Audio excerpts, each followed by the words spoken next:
ناظرین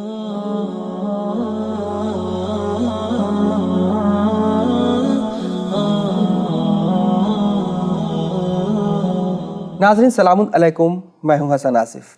ناظرین، ہم آپ کو بتا دیں یہ ہمارا پروگرام خاص کر اسلام میں جو غلط فہمیاں ہیں یا اسلام کے بارے میں جو غلط فہمیاں ہیں اس کے سلسلے سے ہے، اور ہماری یہ سیریز چل رہی ہے حجت الاسلام عالی جناب مولانا اطہر صاحب قبلہ کے ساتھ، جو ہمیں مسلسل بتا رہے ہیں اسلام کے بارے میں کہ آخر صحیح اسلام کیا ہونا چاہیے اور ہم کیا ایسا کریں جس سے ہمیں صحیح اسلام کی ہسٹری معلوم ہو سکے۔ تو آئیے سب سے پہلے استقبال کرتے ہیں مولانا صاحب کا۔ السلام علیکم۔ وعلیکم السلام ورحمۃ اللہ۔ مولانا صاحب، پچھلے ایپیسوڈ میں جو آپ نے جواب دیے اس کے ہمارے پاس کچھ بہت ہی مطلب معقول جواب رہے آپ کے، ماشاءاللہ سے۔ واٹس ایپ پر بھی ہمارے پاس ویورز کے جواب آئے ہیں اور ان کے کچھ اور سوال ہیں آپ کے لیے جو آپ کے پیش خدمت ہیں۔ یہ جس طریقے سے اسلام کے بارے میں ہے کہ اسلام کو آج کی اس معاشرے نے، یا ہم یوں کہہ سکتے ہیں کچھ افراد نے یا کچھ لیڈرز نے، میں نام نہیں کسی کا لے رہا ہوں، کہ اسلام کے بارے میں یہ ہے کہ اسلام ایک آتنکواد سے منسوب ہے، اور چاہے وہ آئیسس ہو، چاہے القاعدہ ہو، چاہے طالبان ہو۔ ہم خاص کر یہ چاہیں گے کہ جو اس وقت یہ سوال ہمارا جو آیا ہے وہ نان مسلم کی طرف سے ہے، ہمارے جو نان مسلم اس وقت اس چینل کو دیکھ رہے ہیں ان کو آپ کیا جواب دینا چاہیں گے؟ دیکھیے، میں اس سلسلے میں زیادہ گفتگو تو نہیں کروں گا، میں صرف مختصر جواب یہ دوں گا کہ جو حضرات بھی اسلام کے بارے میں کچھ بھی جانتے ہیں وہ اس بات کو بھی جانتے ہیں کہ مثلاً اگر ایک شخص ایک لوٹے میں اتنا پانی رکھے ہے کہ وہ وضو کر سکتا ہے، اور وہ جا رہا راستے میں اس نے ایک جانور کو دیکھا جو پیاس سے مر رہا ہے، اس نے اسلام سے پوچھا کہ میں اسے بچاؤں یا وضو کر لوں؟ تو اسلام نے کہا خبردار، ابھی تم وضو نہ کرنا، پہلے اپنے اس وضو والے پانی کو اس جانور کو پلا کے اسے زندگی دو،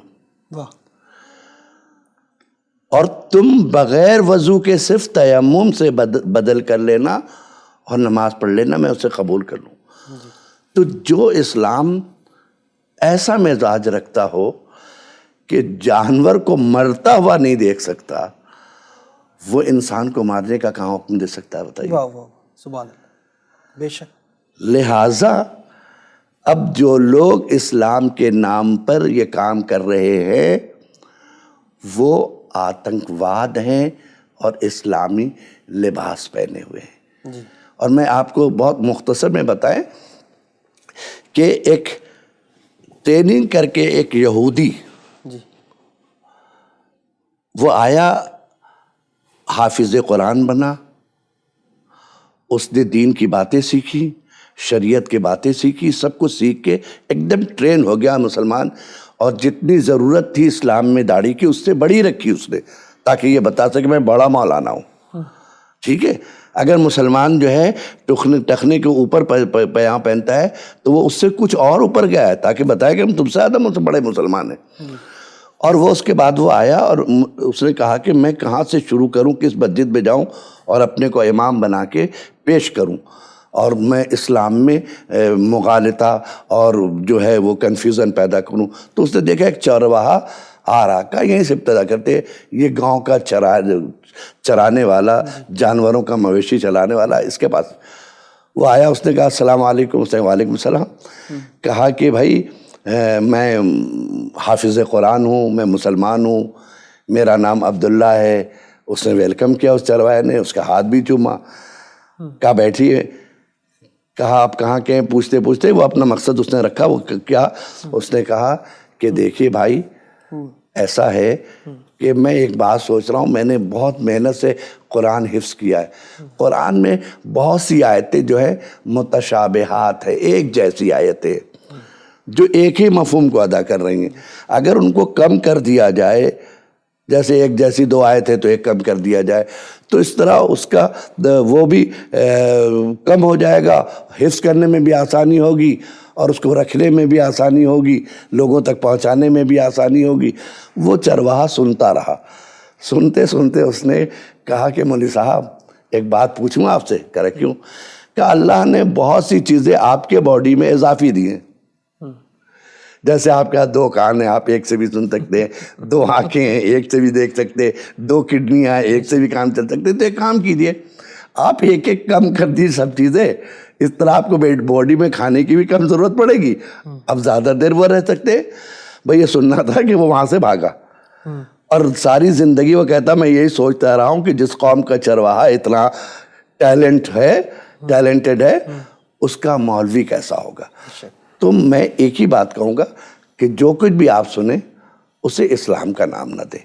اس طرح کے لوگ بھی مسلمان بن کے آتے ہیں اور اسلام کو نقصان پہنچاتے ہیں. بے شک، یعنی آپ کا بالکل یہ کہنا صحیح ہے کہ جو اس وقت چاہے وہ ISIS الائنس ہو یا پھر یہ طالبان ہو یا جو جتنے بھی سنگٹھن ہیں، یہ اسلام کا چولا اوڑھے ہوئے ایسے لوگ ہیں جو مسلسل اسلام کو بدنام کر رہے ہیں. جی. حقیقت میں یہ اسلامک نہیں ہو سکتے. اور صاحب قرآن مجید کیا کہتا ہے اس کے سلسلے سے، خاص کر جیسے جہاد ہے، تو جہاد کی کیا میننگ صرف لوگوں کو کاٹ دینا ہی ہے؟ جہاد کے کہیں معنی اگر آپ قرآن میں بھی، حتیٰ کہ خود میدان جہاد میں بھی کاٹنے کا معنی آپ دکھا دیں گے جہاد کے، ہم اسلام بدل دیں گے کہ جہاں لفظ جہاد کے معنی کاٹنا. تو پھر یہ سب کیوں ایسی باتیں کرتے پھرتے؟ جہاد لفظ جیم ہے دال سے بنا ہے. جہد جس کے معنی کوشش کرنا. جیسے آپ اس وقت اچھے میسیجز ون چینل کے ذریعے سے پوری دنیا کو دینا چاہتے ہیں. دس از اے جہاد. یہ بھی ایک جہاد ہے. بے شک بے شک. آپ بتائیے کیا جہاد غلط ہے جو آپ کر رہے ہیں؟ نہیں. بالکل ٹھیک ہے. آپ نے سارے دن ایک مزدور کھیت میں پسینے ٹپکا کے شام کو اپنے بچوں کے لیے روٹی لاتا ہے، اس کی جہاد زندگی ہے. وہ خود جہاد کر رہا ہے. ایک شخص مسلمان تھا، ابھی میں دوسری بات جو ابھی منش سکسینہ میرے پاس آئے جی، ابھی تھوڑی دیر پہلے کی بات، ان سے گفتگو ہو رہی تھی. وہ جب سنا انہوں نے کہ میں کلکتے سے آیا تو سیتاپور سے وہ ملنے آئے. کہنے لگے مولانا میں ایک ہندو ہوں، اتفاق سے میرا لکھنؤ میں 2004 میں غالباً ایکسیڈنٹ ہو گیا اور ہم بچنے والے نہیں تھے، میرے بچہ اور ہم دونوں ہو گئے.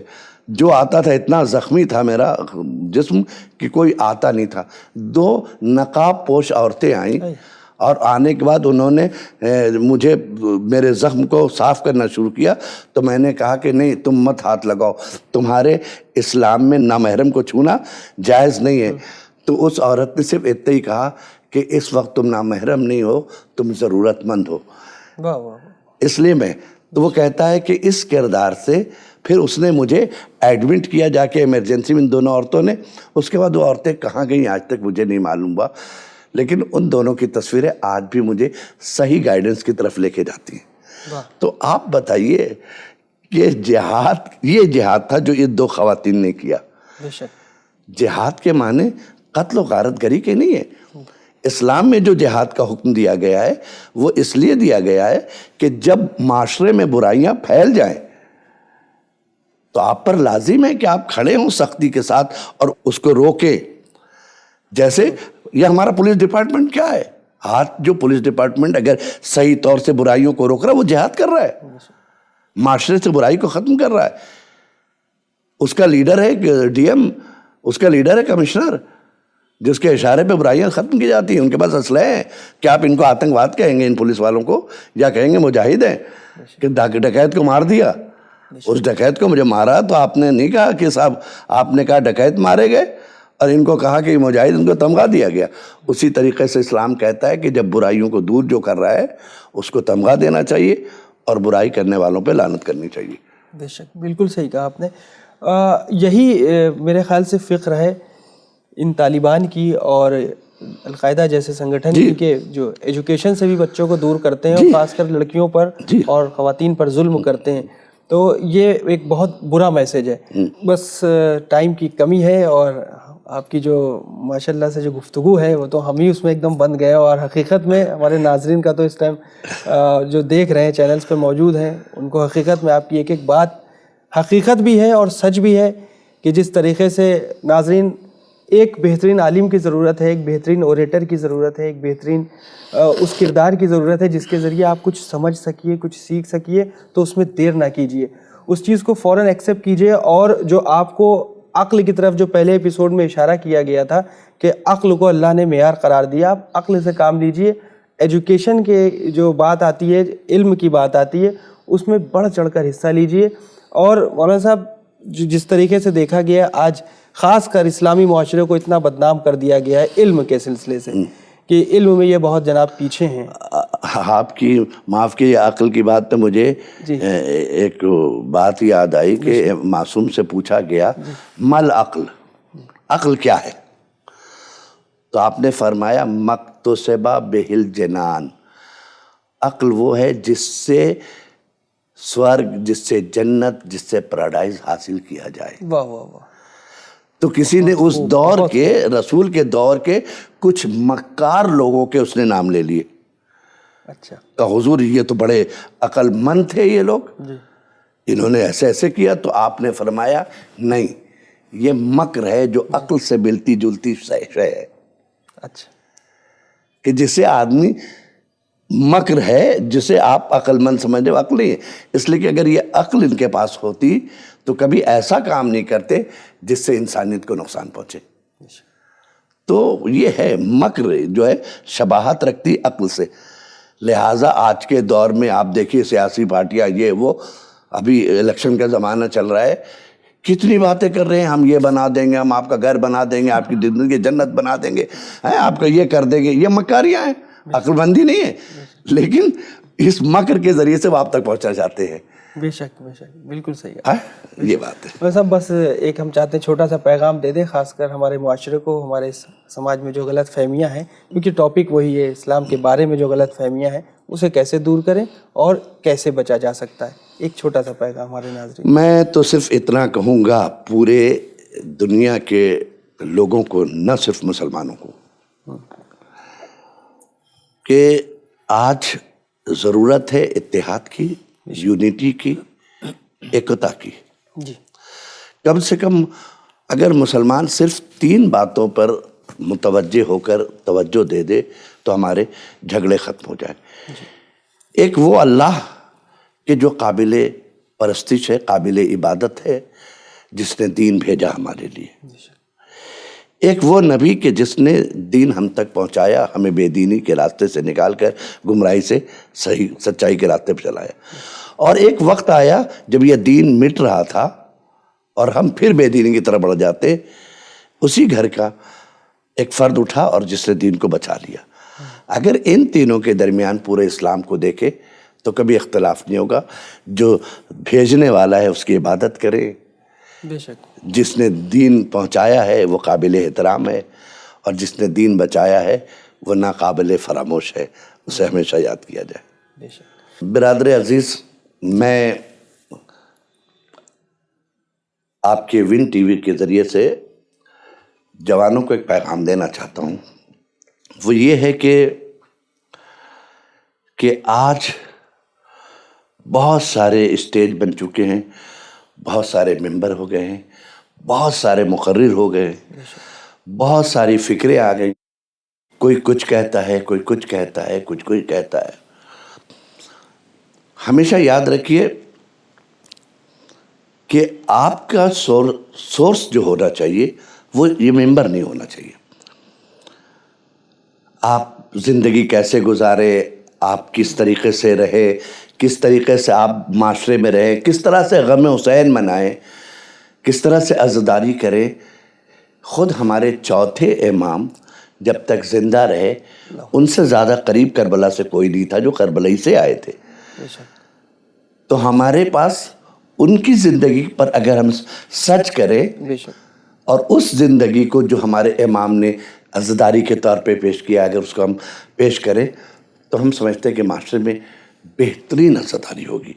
اور میری اپنے جوانوں سے، اپنے بزرگوں سے، وہ لوگ جو شادی شدہ، ان سے گزارش ہے کہ اپنے بچوں کو تعلیم ضرور دیں. اس لیے کہ جس معاشرے میں تعلیم یافتہ لوگ ہوتے ہیں وہ معاشرہ بہت خوبصورت ہوتا ہے. بس میں اتنا ہی کہنا چاہوں گا.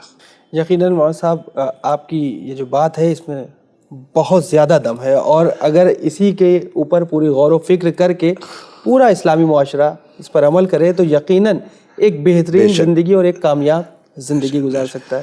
مولانا صاحب آپ کا بہت بہت شکریہ۔ مجھے آپ کا بھی شکریہ ادا کرنا ہے، آپ کے چینل کا بھی، کہ ماشاءاللہ اس چینل کی خوبی یہ ہے کہ یہ چینل انسانیت کی خدمت کر رہا ہے، یہ عوام کی خدمت کر رہا ہے، یہ بھارت کے سمویدھان کو پیش کر رہا ہے اور بھارت کے قانون کو مضبوط کر رہا ہے، اس پہ عمل کی دعوت دے رہا ہے۔